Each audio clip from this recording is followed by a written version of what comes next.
جو آدمی اپنے ماں باپ کے لیے مغفرت کی دعا کرتا ہے، چاہے وہ ماں باپ زندہ ہیں یا فوت ہو گئے ہیں، جو شخص کثرت سے اپنے ماں باپ کے لیے مغفرت کی دعا کرتا ہے، چاہے وہ ماں باپ زندہ ہے یا دنیا سے رخصت ہو گئے، فرمایا مرنے دم تک اللہ اس کو کسی کا محتاج نہیں کرتے۔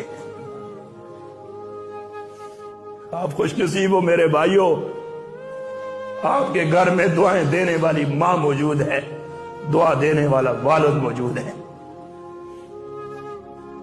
یہ دنیا کی رنگینیاں کچھ بھی نہیں ہے، یہ دنیا کی واہ واہ کچھ بھی نہیں ہے، یہ دنیا وفادار نہیں ہے۔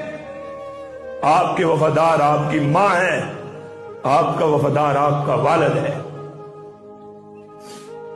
ساری دنیا منہ پھیر لیتی ہے، ماں باپ اپنی اولاد سے کبھی منہ نہیں پھیرتے۔